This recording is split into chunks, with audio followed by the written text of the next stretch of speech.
Abraham a attendu pendant des années Isaac, ce fils qui lui avait été promis. Dieu a fait alliance, renouvelé son alliance, renouvelé son alliance. Et dans cette alliance renouvelée, il lui avait promis ce fils, Isaac. Abraham voyait le temps passer, son épouse voyait le temps passer. Ils ont même essayé par eux-mêmes d'obtenir ce fils qu'ils attendaient. On sait ce que ça a donné et on en subit encore aujourd'hui dans une certaine mesure les conséquences. Et un jour, alors que ce fils est enfin arrivé, au moment où Sarah ne pouvait plus normalement enfanter, ni Abraham engendrer, etc., ils ont ce fils. Et voilà que Dieu demande à Abraham de lui offrir ce fils. Vous vous rendez compte ? Abraham part avec Isaac, ils sont avec ses serviteurs, et puis à un moment donné, le père et le fils partent avec le bois, etc., en direction de Morija. Et Abraham sait qu'il doit offrir ce fils qu'il a tant attendu. Ce qui était pour lui, en tant que sémite, cet homme qui avait tous ses troupeaux, tous ses serviteurs, et c'était tellement important d'avoir un descendant, un fils qui puisse reprendre la responsabilité. On ne se rend pas bien compte dans notre société de ce que cela représentait, mais c'était la prunelle de ses yeux. Et il doit le lui offrir. Mais attention, il doit le lui sacrifier. Je ne sais pas... Alors, Abraham est pour moi un modèle à cet égard. Et j'aimerais avoir la foi d'Abraham. Parce que ce qui caractérise Abraham, c'est la foi. Et ce matin, nous avons chanté « Oui, prends tout Seigneur, oui, prends tout Seigneur, entre tes mains j'abandonne tout ce que j'appelle mien. » Et moi, je n'ai pas pu le chanter. Parce que je sais qu'il y a des domaines dans ma vie où c'est difficile. Parce qu'il y a des choses qui m'appartiennent. Pour quelle raison ? Parce que je suis un idolâtre. Alors, ne me lapidez pas tout de suite, en vous demandant bien qui c'est qui s'adresse à vous. Mais ma principale idole, et on a à combattre contre nos idoles, ben c'est moi. C'est le moi, l'ego. Il y a des choses que j'ai de la peine à abandonner et je les connais. Dieu travaille mon cœur et mon âme et je suis convaincu qu'il en est de même pour chacun d'entre nous. Et c'est un cantique si important que l'on chante depuis des décennies. Je ne sais plus de quand il date, mais peut-être de l'époque du réveil.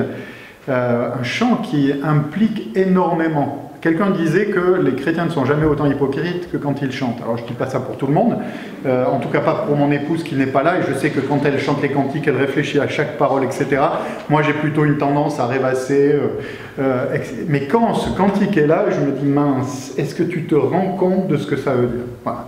Juste ce petit commentaire, je vous prends un peu à rebrousse-poil de bon matin, mais ça réveille, c'est l'effet du café. Voilà, donc juste une réflexion, mais encore une fois, toute la richesse de ce cantique néanmoins, et que Dieu nous accorde de pouvoir le chanter, et surtout, avant tout, le vivre. Ceci étant dit, je vous invite maintenant à lire la parole de Dieu, à relire ou lire encore la parole de Dieu, et à ouvrir vos Bibles au psaume 32.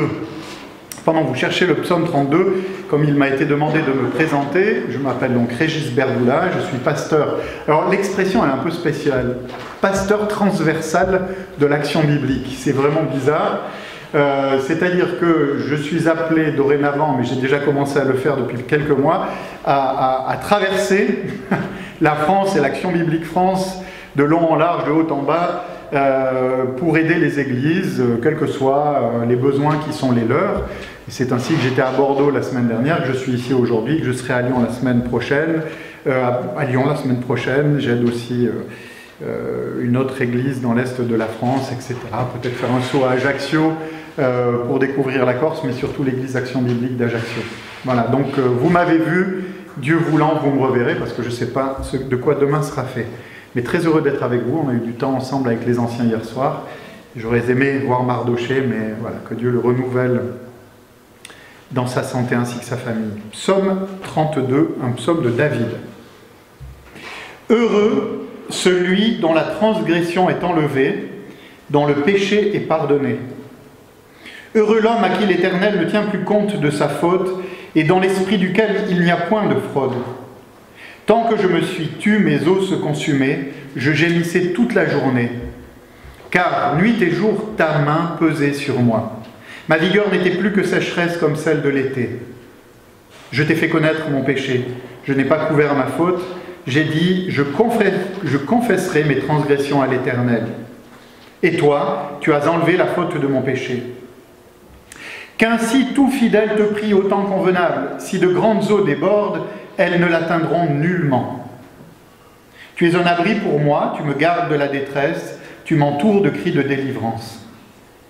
Je t'instruirai et te montrerai la voie que tu dois suivre. Je te conseillerai et j'aurai le regard sur toi. Ne soyez pas comme un cheval ou un mulet sans intelligence. On les bride avec un frein et un mors dont on les pare afin qu'ils ne s'approchent pas de toi. Il y a beaucoup de douleur pour le méchant. Mais celui qui se confie en l'Éternel est entouré de sa bienveillance. Juste, réjouissez-vous en l'Éternel et soyez dans l'allégresse. Poussez des cris de joie, vous tous qui êtes droits de cœur. Voici donc ce texte dans la parole de Dieu. Je vous invite à un moment de prière. Éternel, notre Dieu, nous nous plaçons devant toi ce matin à la lecture de ce psaume et nous te demandons la grâce de ta présence. Seigneur, ce psaume nous interpelle au plus profond de nous-mêmes. C'est une prière de repentance de la part de David. Seigneur, après que tu lui aies révélé son péché, et quel péché, d'adultère, de crime, Seigneur, et nous voyons le cœur de cet homme être travaillé par toi. Il est difficile, Éternel, lorsqu'on considère, selon une prière d'ailleurs qui a été faite ce matin, lorsqu'on considère notre péché, de nous approcher de toi. Mais grâce te soit rendue, parce que tu nous as donné Jésus-Christ, qui a porté sur lui nos péchés, qui en a payé le prix à la croix et qui nous a délivrés de ta colère. Merci Éternel de bénir ces instants. Sois au milieu de nous, soutiens-moi aussi, Seigneur, dans ce temps au cours duquel je parlerai avec humilité, Seigneur, en connaissant mon cœur, Seigneur, et que vraiment tu puisses nous interpeller, que nous ne partions pas d'ici en ayant entendu des paroles que nous oublierons aussitôt. Nous te demandons ces grâces au nom de Jésus-Christ. Amen. Comme je l'ai dit dans ce moment de prière, ce psaume de David est certainement l'un des plus saisissants qu'il ait écrit. Il fait duo ou équipe ou binôme, quelle que soit l'expression qu'on veut utiliser, avec le psaume 51. David a commis un adultère. Il a couché avec Bathsheba, une femme qui appartenait à l'un de ses meilleurs officiers. De cet adultère, un enfant va naître et mourir. Pour couvrir son meurtre, son adultère, David va commettre un meurtre. Il va faire tuer Uri. Et après des mois et des mois de silence, qui vont durer presque une année, enfin David va plier le genou devant Dieu, reconnaître son péché et s'en repentir. Et dans le psaume que nous venons de lire, David décrit de façon saisissante l'état qui était le sien lorsqu'il refusait de parler à Dieu de son péché, lorsqu'il s'emprisonnait dans son mensonge, dans la dissimulation. Et il montre combien la main de l'Éternel s'appesantissait sur lui, nuit et jour. Je vais revenir là-dessus. Jusqu'au moment où enfin il a plié le genou devant Dieu, où il s'est repenti. On va parler de la repentance.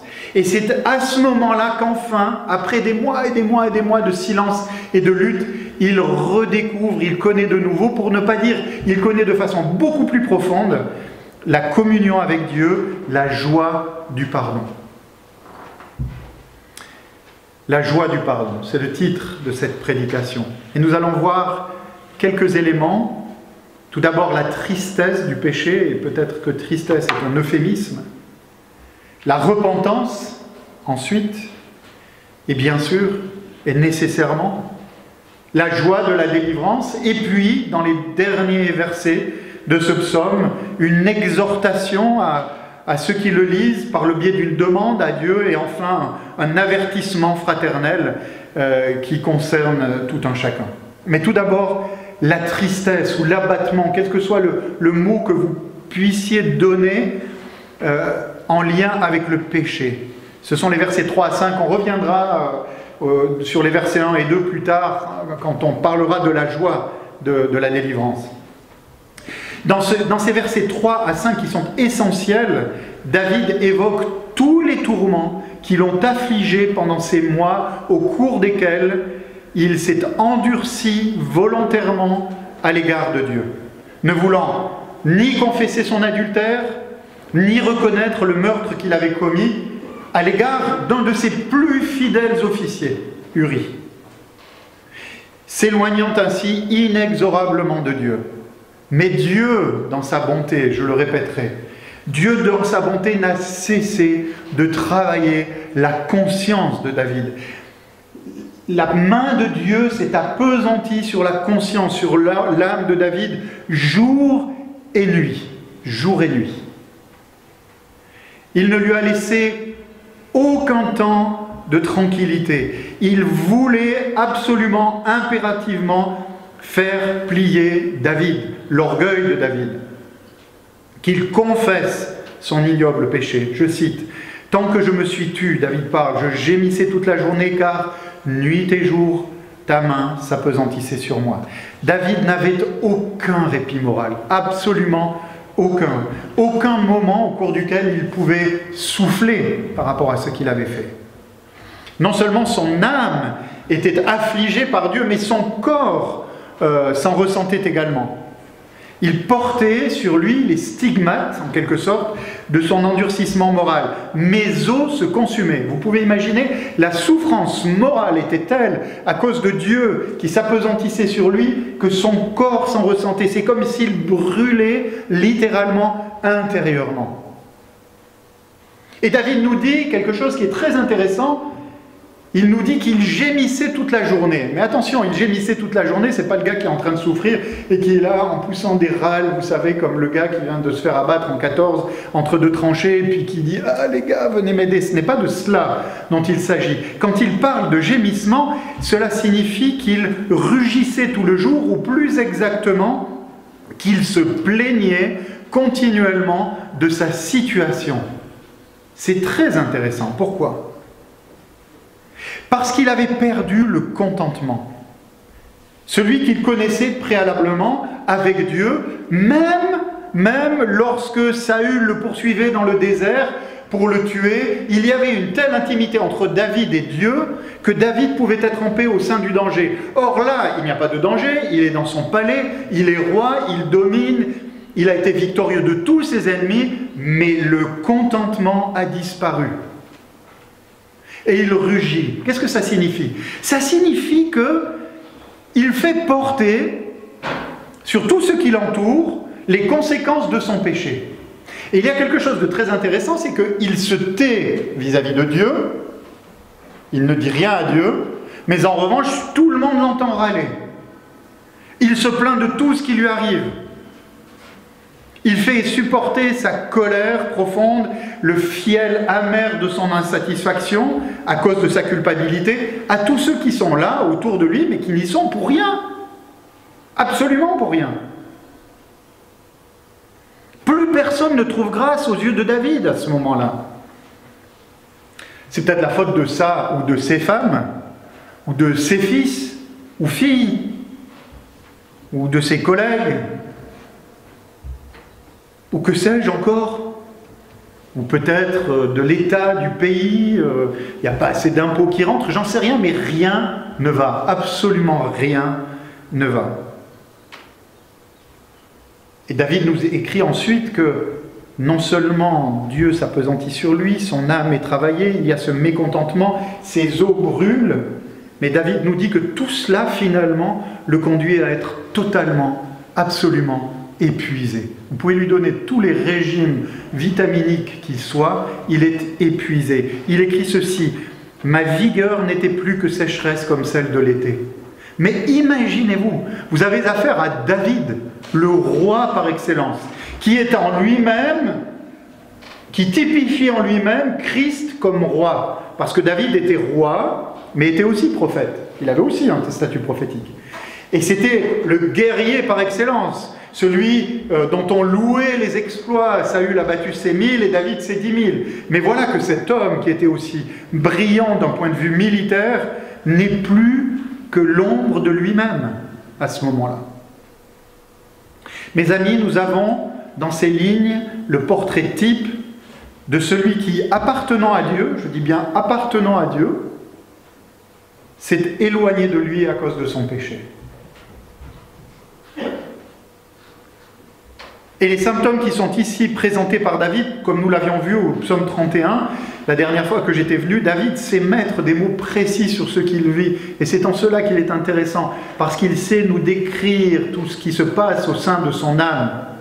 Et c'est particulier pour un homme, parce qu'un homme ne sait pas en général traduire ce qui se passe au fond de son âme. Pas tous, bien entendu. Les poètes mieux que d'autres. Mais quand vous demandez à un homme de vous dire ce qu'il ressent, il va vous dire ce qu'il pense. Or, David sait ce qui se passe, ce qu'il ressent, ce qu'il éprouve.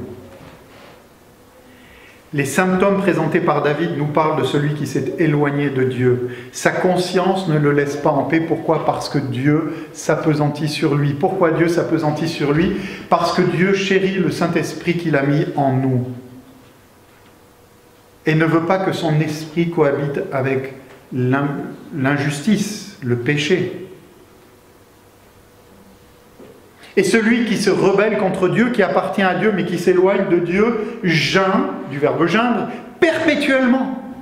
Ça va être son épouse, ça va être ses enfants, ça va être son patron, ça va être son chef, ça va être son collègue. Vous savez, les collègues, ce que c'est ? Un collègue, c'est quelqu'un qui fait le même travail que nous, mais moins bien. J'ai toujours aimé ça. Et je trouve que c'est tellement révélateur de ce que l'on pense assez souvent. Il fait porter le fardeau de son péché à ceux qui lui sont proches de lui, mais qui n'y sont absolument pour rien. Et je sais tellement de quoi je parle, parce que je suis tellement comme David. Quand ça ne va pas dans ma tête et dans mon cœur, il y a forcément un truc qui ne joue pas. La viande n'est pas assez cuite, ou elle l'est trop, les pâtes, c'était pas terrible, etc. Je m'énerve contre mes enfants, je ne supporte plus rien. C'est exactement ce qui se passe là. Et ce qu'il y a de terrible pour nous en tant que chrétiens, parce qu'il nous arrive de nous éloigner de Dieu, à cause de la chair, de notre péché, du monde, du diable, de ces ennemis que nous avons spirituellement, ce qu'il y a de terrible, c'est que nous pouvons geindre à l'égard des autres, mais nous taire à l'égard de Dieu. On fait semblant de ne pas le voir, c'est comme s'il n'existait pas. Et on peut continuer d'avoir une vie qui ressemble à une vie chrétienne. Vous savez, vernissez, parce qu'on sait les paroles qu'il faut dire. On sait très très bien les prières qu'il faut faire. Je suis capable de vous faire des prières, mais alors là, je vais vous en faire une liste, parce que je connais les formules. Vous me direz, ouais, t'es pasteur depuis plus de 20 ans. Ben oui, mais on peut être pasteur ou pas pasteur depuis plus de 20 ans. On sait ce qu'il convient de faire et ce qu'il convient de dire et l'apparence que l'on va donner à l'église le dimanche matin lorsque l'on vient avec le sourire évangélique jusqu'aux oreilles. Mais on peut trahir les autres, mais pas Dieu. Et mes amis, fort heureusement, grâce soit rendue à Dieu, c'est que Dieu ne laisse pas tranquille son serviteur et ne laissera jamais tranquille celui qui lui appartient. Il ne le laissera pas s'éloigner de lui. Il ne permettra pas qu'un des siens déchoie de la grâce, perde le salut. Jamais. Il le rappellera. Comme il a rappelé David dans ces circonstances par Nathan, comme il rappelle, Christ a rappelé Pierre à son service après que Pierre l'ait trahi. Mais il peut arriver que Dieu emploie des moyens durs contre son enfant qui s'éloigne de lui pour le rappeler à lui. Alors mes amis, ce texte ce matin est un avertissement solennel. Je le prends pour moi et je préférerais être assis là où j'étais tout à l'heure plutôt que de vous parler d'ici parce que je connais la nature profonde de mon cœur. Mais voilà, je suis obligé de prêcher, sinon Jean-Marc va être bien embêté. Mais ça m'interpelle à chaque fois que j'attaque ce texte. C'est un avertissement solennel qui nous montre le danger de frayer avec le péché. Alors que Dieu nous garde éveillés, prudents et combatifs.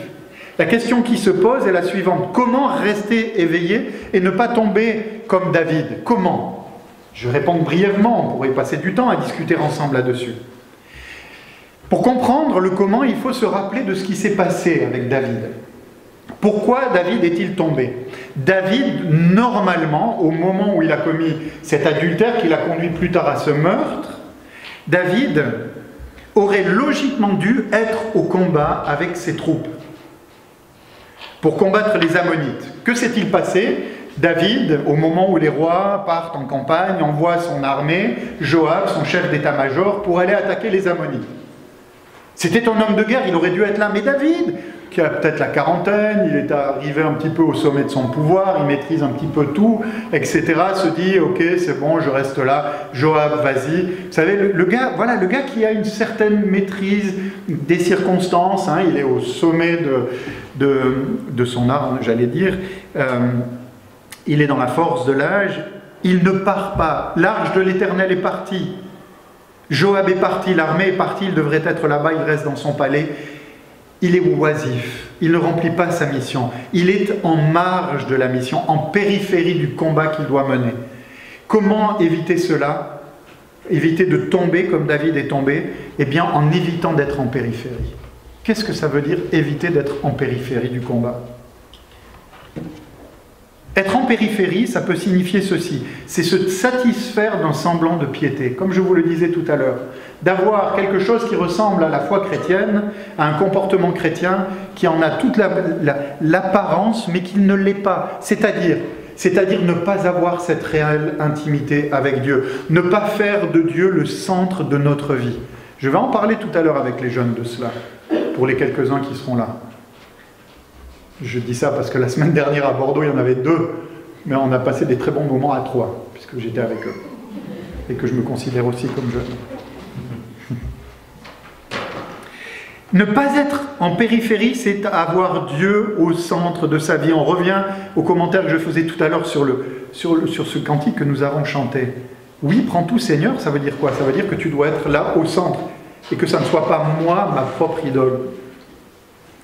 Continuer, ne pas être en périphérie, c'est continuer ou c'est s'engager dans la vie de l'Église locale et ne pas être spectateur de celle-ci. Parce que c'est quand on s'engage auprès de ses frères et sœurs par amour pour Dieu et pour eux et pour le monde dans lequel on est, que l'on n'est pas donc spectateur de la vie d'Église, que l'on se rend compte de la réalité du combat, de la difficulté de la tâche. C'est dur d'être chrétien déjà soi-même, avec ceux qui sont le plus proches, époux, épouses, fiancés, amis, enfants, etc. Mais c'est aussi très dur quand on voit la réalité de la vie de l'Église locale. Ce n'est qu'à ce moment-là qu'on se rend compte qu'on en est peu de choses et que l'on dépend de Dieu. Ne pas être en périphérie, c'est cela. C'est être réellement, mettre Dieu au centre, regarder à lui et dire « Tu m'as créé, je ne suis pas là de moi-même, je ne suis pas là par moi-même, je ne suis pas là pour moi-même, tout est de toi, par toi et pour toi, je veux te mettre au centre et ça doit, je désire que ça soit mon principal objectif. » Et alors là, c'est comme si David était parti au combat avec les siens. Je suis là, je suis face aux Ammonites, c'est la guerre, il y a les flèches, il y a les boulets, il y a tout ce que vous voulez partout, il y a les morts, Seigneur, j'ai réellement besoin de toi. Plutôt que d'être dans son palais tranquilloute, vous savez, sur son balcon en train de regarder les étoiles et de voir Bathsheba toute nue dans sa piscine. Vous me suivez? Vous avez le droit de me dire oui, sinon j'ai l'impression que vous dormez. En bref, aimer Dieu, aimer son prochain, et pour être tout à fait concret, parce que nous sommes dans un contexte local, d'église locale, ne pas attendre que l'Église et Dieu soient là pour notre épanouissement personnel. Il n'y a rien de pire, mes amis, que le culte du dimanche matin où on est là pour se faire du bien. On n'est pas là pour se faire du bien. On est là pour adorer Dieu. On n'est pas là pour regarder à nous, on est là pour regarder à lui. Et ce n'est que dans cette mesure-là que véritablement on se sent bien. C'est quand il devient le centre.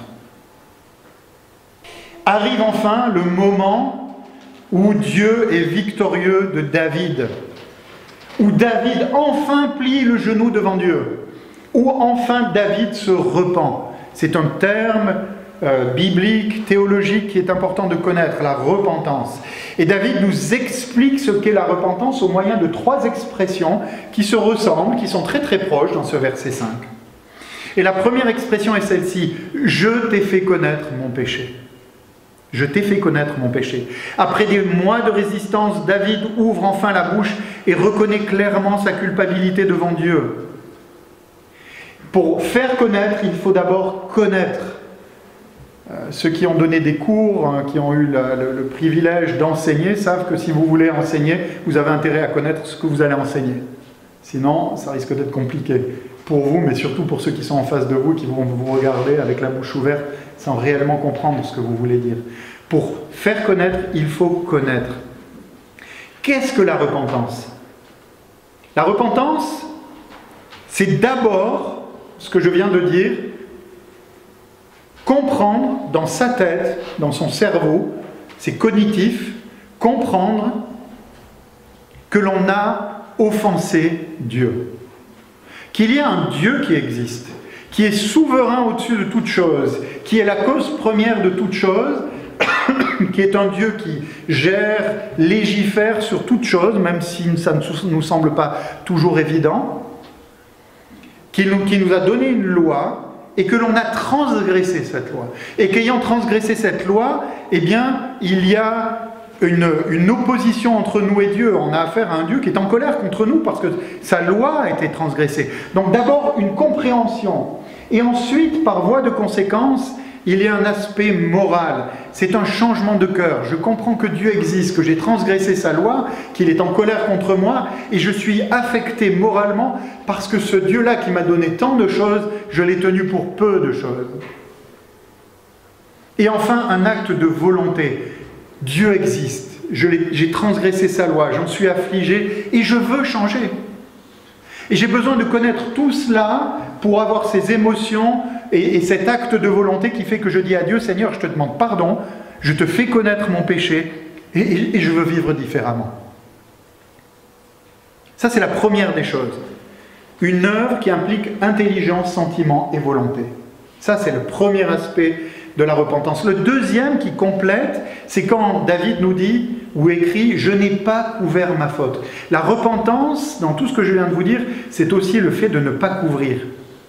C'est-à-dire que la repentance, c'est lorsque le pécheur, sous la conduite de Dieu, accepte d'amener son péché à la lumière. Ok Seigneur, la réalité de mon cœur, c'est ça. Et mon péché, c'est ça.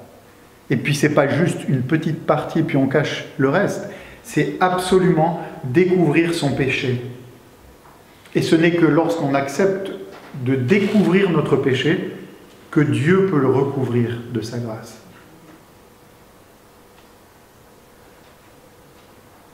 Pour dire les choses autrement, c'est lorsque l'on consent à jeter un regard objectif sur la réalité de notre être, et j'ai beaucoup apprécié cette prière d'une sœur tout à l'heure à cet égard.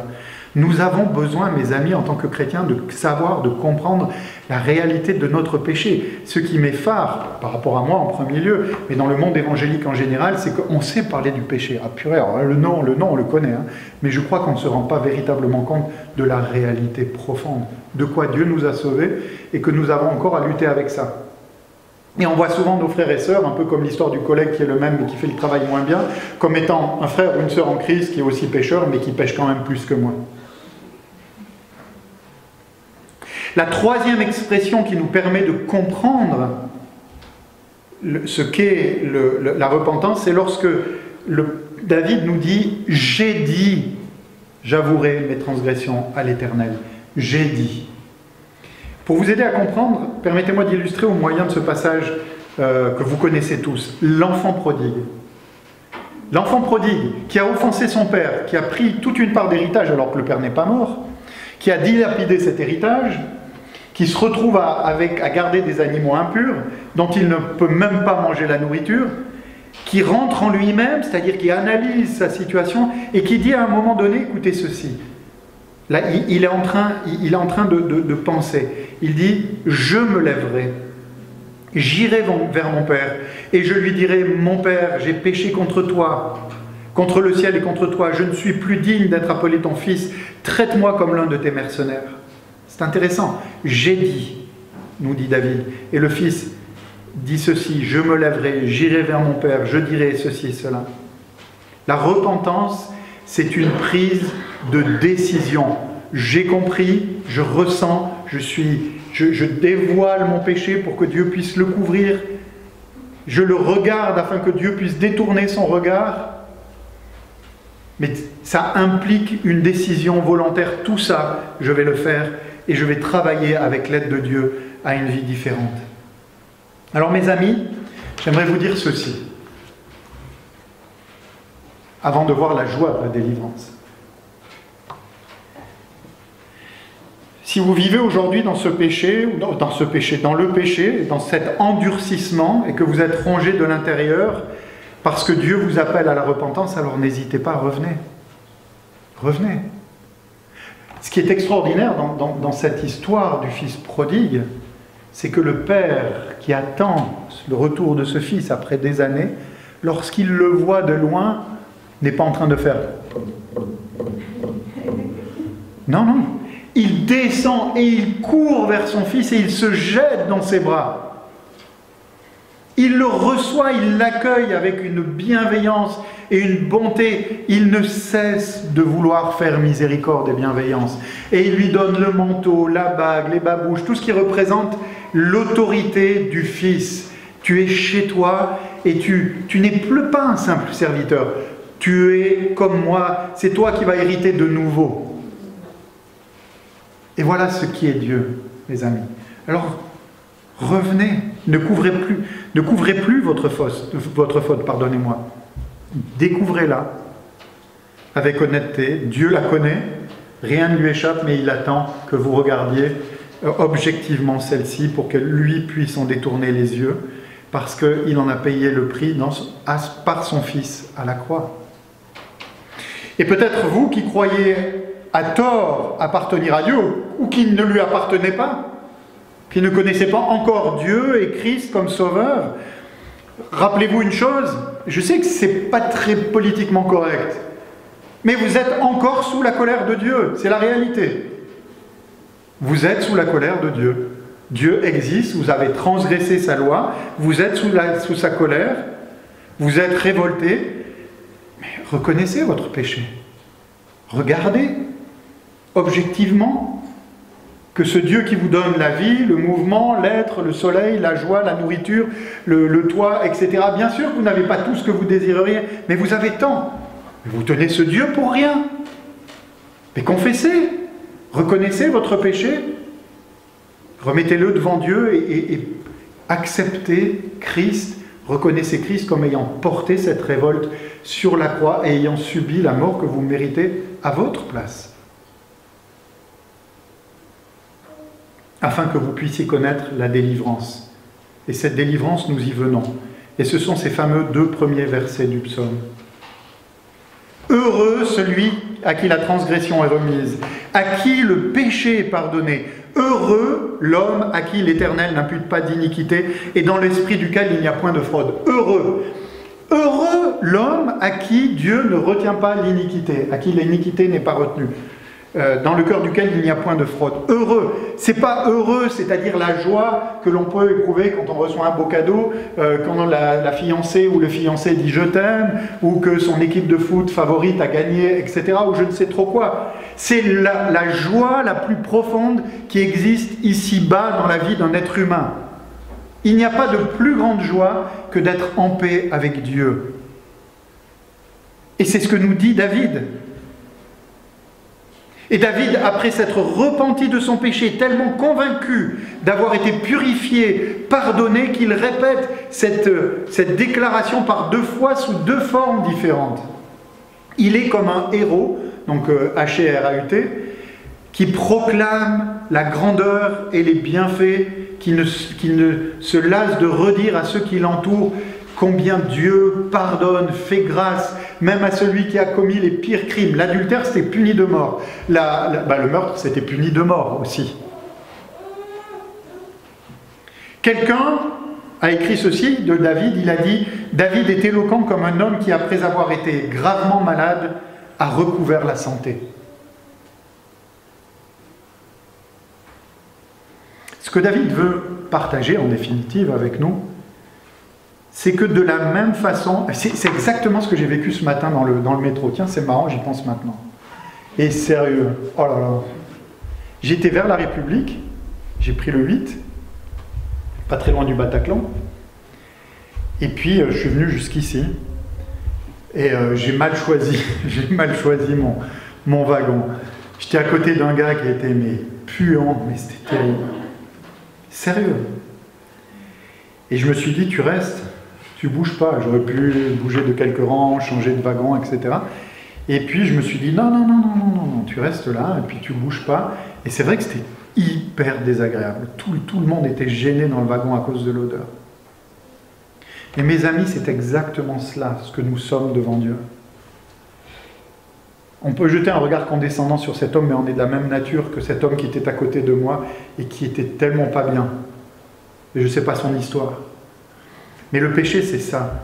Et ce que David veut partager, c'est que de la même façon que l'on noterait les haillons d'un homme sale qui pue, pour le laver et le revêtir de vêtements propres et neufs et magnifiques, eh bien c'est cela la nature du pardon. C'est comme cet homme qui était à 1,50 m de moi ce matin, qui sentait si mauvais. Eh bien le pardon dont on bénéficie, c'est une illustration en Christ, c'est la même chose. Cet homme, on le prend, on le lave, on lui donne de quoi manger, on le revêt de vêtements, on le parfume, on lui coupe les cheveux, la barbe, etc. Et on prend soin de lui. Et il commence une vie nouvelle. C'est ça, la réalité. Rappelez-vous ce texte qui est magnifique. Zacharie chapitre 3, les versets 3 à 5, à titre d'illustration. Il est question de Josué, le sacrificateur, qui est accusé par le diable devant Dieu.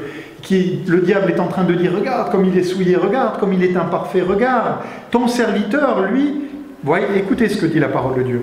Or Josué était couvert de vêtements sales, et il se tenait, pardonnez-moi, debout devant l'ange. L'ange, prenant la parole, dit à ceux qui étaient devant lui, « ôtez-lui les vêtements sales. » Puis il dit à Josué, « Vois, je t'enlève ton iniquité, et je te revêts d'habits de fête. Je dis qu'on mette sur sa tête un turban pur, et ils mirent un turban pur sur sa tête, et ils lui mirent des vêtements. » C'est ça, mes amis, la joie de la délivrance, du pardon. Être recouvert de la justice de Christ, comme d'un vêtement blanc. Qu'est-ce qui se passe au moment où quelqu'un se repent de son péché? Vous êtes tous avec moi? Okay. Que se passe-t-il au moment où quelqu'un se repent de son péché? Là je parle du salut, du jour où véritablement quelqu'un se repent, se convertit, pour reprendre notre expression. Que se passe-t-il? Son péché est mis sur Christ. C'est-à-dire toute la noirceur, les souillures, la pourriture, tout ça va sur Christ, et Christ, qui était l'homme le plus juste qui ait jamais existé, qui était d'une pureté parfaite, nous donne sa justice et nous sommes revêtus, alors que l'on était noir de souillure et de péché, on est revêtus de la justice de Christ. Et Dieu, le juge, regarde à nous, et parce que nous avons accepté de reconnaître notre péché qui est allé sur Christ, et donc Christ a payé le prix sur la croix en est mort, il nous voit maintenant revêtus de la justice de Christ, et c'est plus un juge. Alors il descend, et il nous prend par la main, il dit, tu es mon fils ou ma fille. Maintenant je ne suis plus ton juge, je suis ton père. Et regarde, tu as plein de frères et sœurs, et viens avec moi, tout ce qui m'appartient est à toi. Vous voyez, c'est de cela dont il s'agit. C'est ce qu'on appelle la justification en théologie.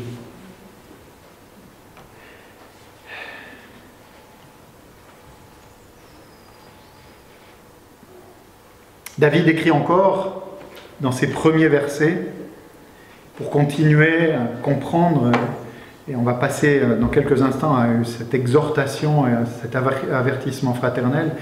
David écrit dans ses premiers versets que Dieu ne tient plus compte de l'iniquité. Il l'a annulée. C'est un peu comme un banquier, votre banquier, que vous allez visiter, en étant un tout petit peu penaud, en vous tenant à carreau, en étant bien habillé et puis en baissant les yeux, parce que vous avez un débit de plusieurs milliers ou dizaines de milliers d'euros. Et votre banquier vous a convoqué, puis vous vous dites que il fait chaud, et que vous risquez de vous retrouver à la Banque de France, enfin je ne sais plus comment on dit, là, vous n'aurez plus de compte, ou je ne sais plus comment ça s'appelle, et que ce banquier vous dit que parce que quelqu'un a payé votre dette, eh bien cette dette est effacée du livre comptable et que finalement tout redevient normal. Alors que jusque-là, vous étiez en train de vous dire que vous alliez finir sous les ponts et que vous ne saviez pas comment vous mangeriez vos enfants avec vous et comment vous payeriez votre loyer ou vous rembourseriez votre maison ou appartement, mais il vous dit, mais quelqu'un l'a fait, c'est bon. Partez tranquille. C'est cela, mes amis, la réalité du pardon que nous avons en Jésus-Christ. Mais la réalité de ce pardon passe par la repentance. Et pour se repentir, il faut comprendre son péché. Passons maintenant au verset 6 à 11. Il y a tout d'abord une prière qui est faite maintenant par David. David vient de nous expliquer tout ce qu'il a vécu. Et maintenant, il regarde à Dieu dans les versets 6 et 7.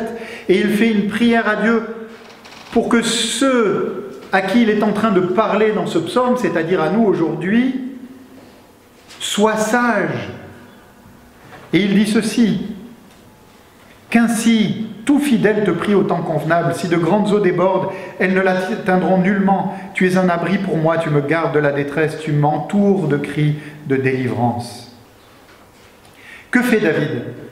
David dit à Dieu: mais Seigneur, permets que tous ceux qui me lisent, que mes frères et sœurs, que mes proches, etc., que ceux qui te connaissent, qu'ils soient prudents, sobres, comme dit l'apôtre Pierre dans son épître, la première épître, qu'ils veillent, parce que nous avons affaire à un adversaire, le diable, qui est comme un lion rugissant. Que mes frères et sœurs veillent par rapport au péché, par rapport à leur sainteté, de ne pas tomber, de ne pas s'éloigner. Et on peut faire dans ce sens-là un parallèle avec le Notre Père. Rappelez-vous dans le Notre Père. Pardonne-nous nos péchés, comme nous pardonnons aussi à ceux qui nous ont offensés. Garde-nous de la tentation, préserve-nous de la tentation. Pourquoi est-ce que dans ce modèle de prière que Jésus nous donne, que Dieu nous donne en son Fils, pourquoi y a-t-il garde-nous de la tentation, préserve-nous de la tentation? Parce que justement Dieu veut que nous veillons. Je vais essayer de présenter les choses très simplement. J'arrive au bout de mon message. Lorsque nous sommes tentés, et nous sommes tentés, Christ a été tenté comme nous en toutes choses.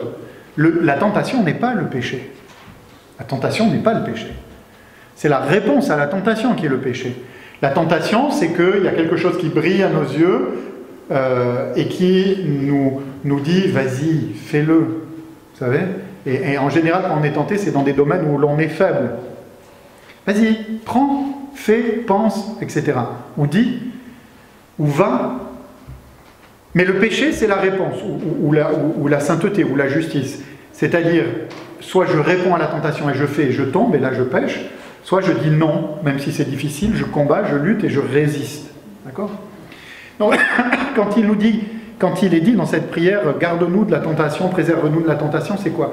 C'est que lorsque nous sommes tentés, nous devons courir à Dieu. Mais souvent, quand nous sommes tentés, on n'ose pas courir à Dieu parce qu'on n'ose pas lui dire, en fait, tu sais Seigneur, tu connais ma faiblesse et tu sais que là, ce péché-là, j'aimerais bien le faire, en fait, parce que je l'aime bien, puis je le caresse dans le sens du poil et tout, et que je l'entretiens pour moi.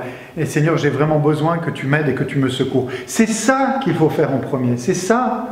Mais on n'ose souvent pas le faire parce qu'on a honte. Mais mes amis, la tentation n'est pas le péché. Allons à Dieu et répondons, ou allons dans le sens de ce que dit David ici, que tout homme pieux te prie au temps convenable. Crions, soyons sobres, veillons.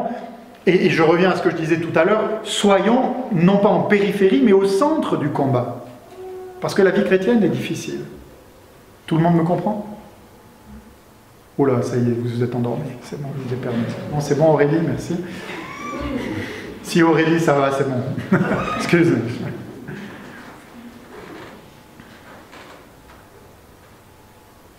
Rappelez-vous dans ce sens de ces magnifiques paroles du psaume 73, « Pour moi, m'approcher de Dieu, c'est mon bien. » Pour moi, m'approcher de Dieu, c'est mon bien. C'est non seulement la joie d'être auprès du Dieu qui nous aime et qui doit être au centre, mais m'approcher de Dieu, c'est mon bien. C'est aussi dans le cadre du combat chrétien qui est le nôtre contre le péché, le fait de trouver en lui vraiment le secours dont nous avons besoin. Je dois crier journellement. Mes amis, sincèrement, je dois crier journellement à Dieu parce que je connais mon cœur.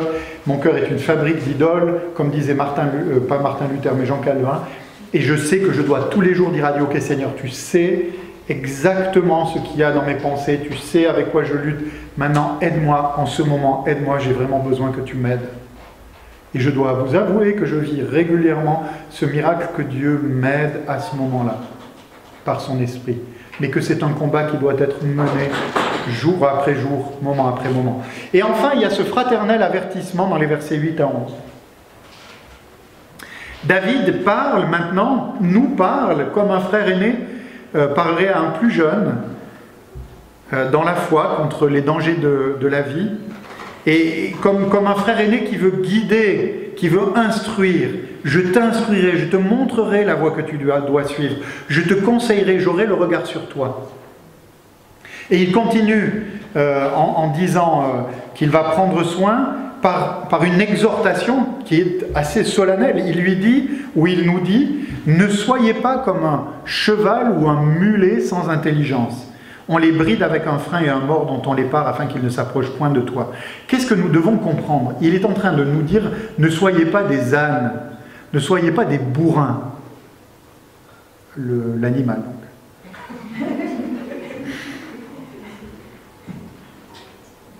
Comment comprendre cet avertissement? Un âne,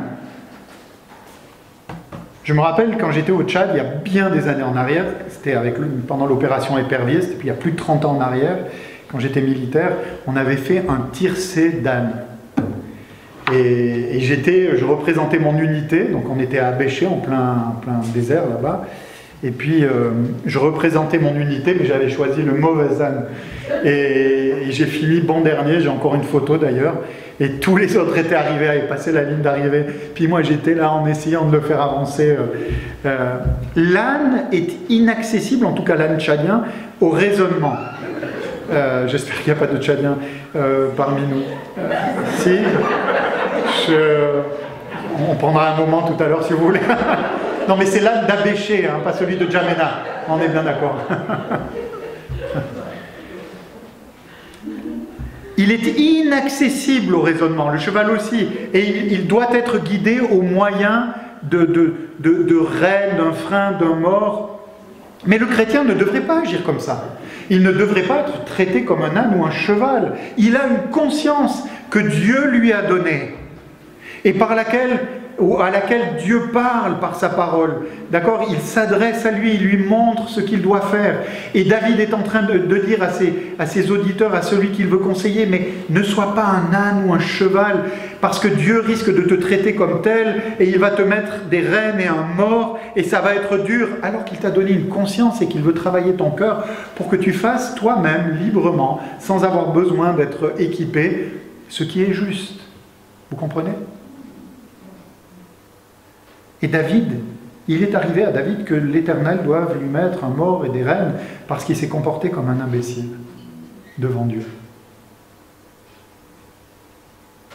Et à cette attitude rebelle, David, au verset 10, nous parle justement au contraire de l'homme qui se confie en Dieu. Il nous dit, il est entouré de sa bienveillance paternelle, environné de sa bonté, comme une muraille protectrice. Mes amis, Dieu aime tous ses enfants. Dieu aime tous ses enfants. Il aime toutes ses créatures, mais toutes ces créatures, celles qui ne lui appartiennent pas jusqu'à un certain point. Mais ses enfants, il les aime réellement. Mais celles... Donc il y a un amour vraiment, notre frère Miguel disait tout à l'heure qu'il y a cet amour inconditionnel, mais c'est vrai qu'il prend plaisir à ceux qui lui obéissent, à ceux qui le mettent à la première place. Et c'est exactement de cela dont il est question. Et il arrive que Dieu lève sa main de grâce de celui qui lui appartient, qu'il aime, justement parce qu'il s'endurcit dans son péché. Mais il se réjouit dans ceux qui lui obéissent. Que Dieu nous accorde cette grâce, que Dieu m'accorde cette grâce. Pour conclure, je dirais ceci. Le psalmiste, à la fin, se tourne vers tous ceux dont qui partagent sa foi et dont il faisait partie autrefois avant qu'il ne s'éloigne à cause de son péché. Et maintenant, il les invite, face à la délivrance qu'il a connue, à la joie qui est la sienne, il les invite à ne pas rester muets, mais à proclamer haut et fort leur gratitude à l'égard de celui qui les a délivrés de leur souillure lorsqu'ils se sont repentis de leurs péchés. Il les invite vraiment dans ces derniers versets à se réjouir en l'Éternel, à être dans l'allégresse, à pousser des cris de joie à eux qui sont droits de cœur. Avant ça, au début, après le verset 2, on voyait un homme qui n'osait pas lever les yeux vers Dieu. un Dieu qui l'avait irrité, un homme qui était en train de s'endurcir, de s'éloigner, de gonfler tout le monde par son mécontentement perpétuel, etc. Et maintenant on voit un homme qui lève à nouveau les yeux vers Dieu et qui dit « Mais adorez ce Dieu-là, qui est si bon, si bienveillant ». Mes amis, que ce soit réellement notre attitude à chacun d'entre nous, que Dieu nous fasse grâce, que Dieu bénisse cette semaine qui commence, on la commence ensemble, et que nous puissions vivre cette semaine pour sa gloire. Merci d'avoir été attentifs à ce temps à l'écoute de la parole de Dieu. Que Dieu vous bénisse. Amen.